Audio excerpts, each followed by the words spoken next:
Good morning बच्चों।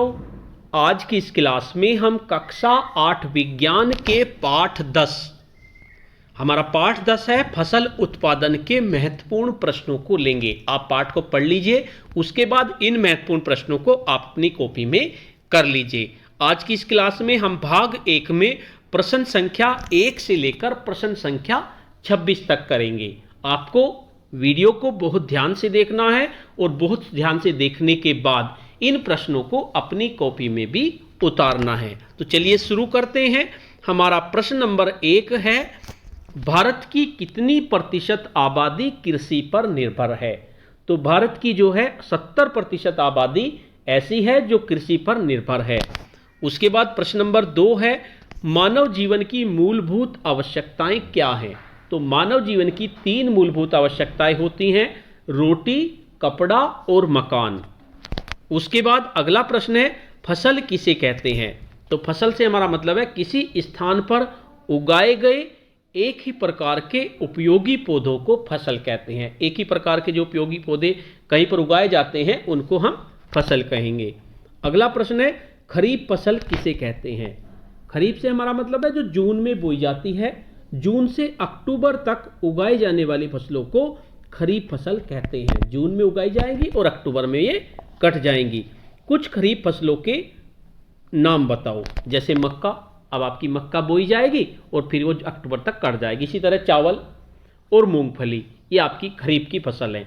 उसके बाद रबी की फसल किसे कहते हैं? रबी की फसल आपकी नवंबर में बोई जाती है। नवंबर से अप्रैल माह तक बोई जाने वाली फसल रबी की फसल कहलाती है। और कुछ रबी की फसल के नाम बताओ। जैसे गेहूं, चना, सरसों, आलू, ये हमारी रबी की फसल होंगी। उसके बाद अगला प्रश्न है, जायद की फसल किसे कहते हैं?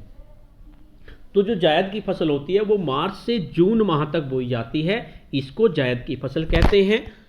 जायद की फसलों के नाम क्या क्या होंगे? अगला प्रश्न है, कुछ जायद फसलों के नाम बताइए। तो जायद की जो फसल होंगी, मूंग होंगी, उड़द होगी, ये आपकी जायद की फसलों में आएगी। उसके बाद बलुई मिट्टी किसे कहते हैं? यानी मिट्टी भी हमारी कई तरह की होती है।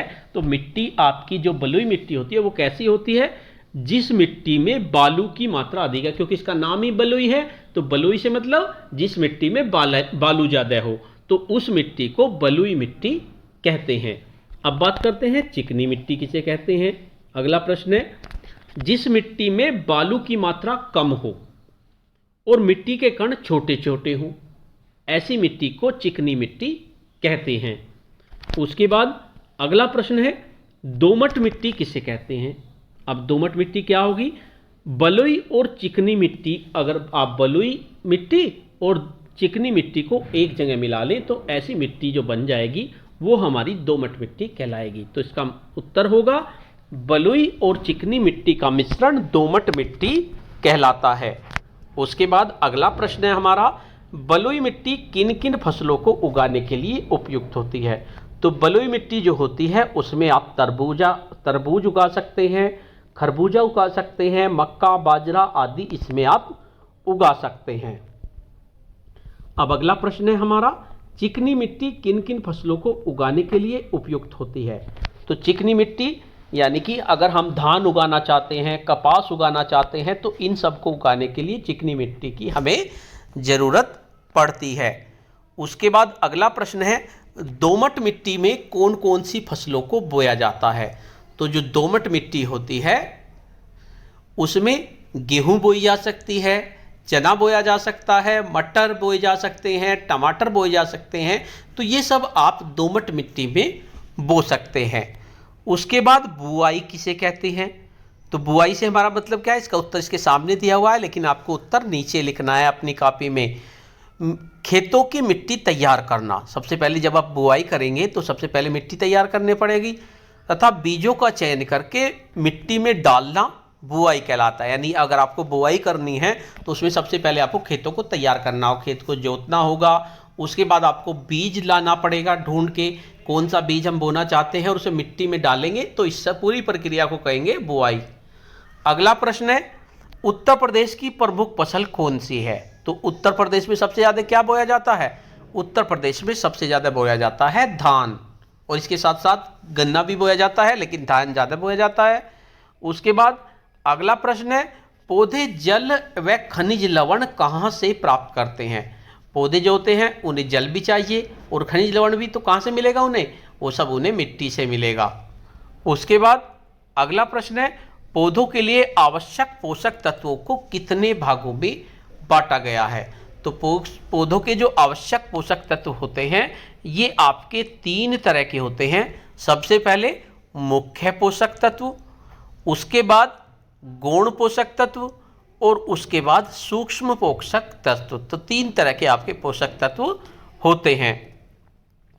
उसके बाद अगला प्रश्न है, मुख्य पोषक तत्वों के नाम बताओ। जो मुख्य होते हैं, सबसे ज़्यादा पौधों को जरूरत पड़ती है, वे पोषक तत्व कौन कौन से होते हैं? Carbon, hydrogen, oxygen, nitrogen, phosphorus और पोटेशियम। ये सबसे ज़्यादा जरूरत पड़ती है पौधों को, तो इनको मुख्य पोषक तत्व कहते हैं। अब बात करते हैं पौधों के कुछ गौण पोषक तत्वों के नाम बताओ। गौण से मतलब जिन्हें कम जरूरत पड़ती है। तो जो गौण पोषक तत्व होते हैं उन्हें में कैल्शियम हो गया, मैग्नीशियम हो गया, सल्फर हो गया, ये पौधे के गौण पोषक तत्व होते हैं। उसके बाद अगला प्रश्न है, पौधों के कुछ सूक्ष्म पोषक तत्वों के नाम बताइए।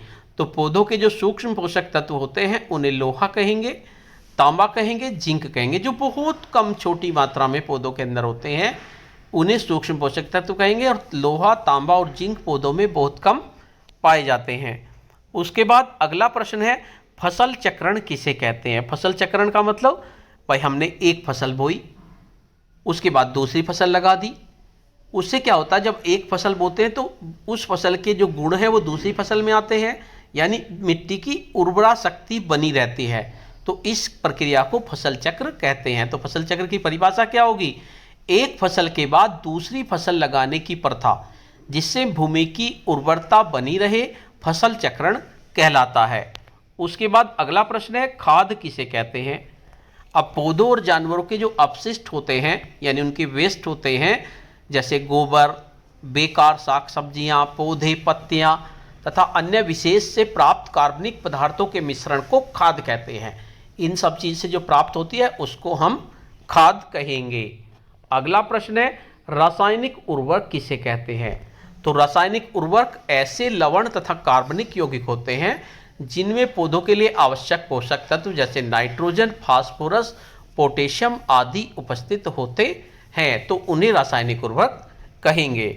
और हमारा लास्ट प्रश्न है, किन फसलों को नाइट्रोजन उर्वरकों की आवश्यकता नहीं होती? ऐसी भी फसल होती है जिनमें नाइट्रोजन की हमें जरूरत नहीं होती, तो ऐसी फसल होती है दलहनी फसल, दालें जो होती हैं उनमें हमें नाइट्रोजन की जरूरत नहीं पड़ती। तो बच्चों, आज की इस क्लास में हमने 26 प्रश्न लिए। अगली क्लास में इससे आगे के हम प्रश्न लेंगे। तब तक आप इन प्रश्नों को अपनी कॉपी में कर लीजिए। धन्यवाद।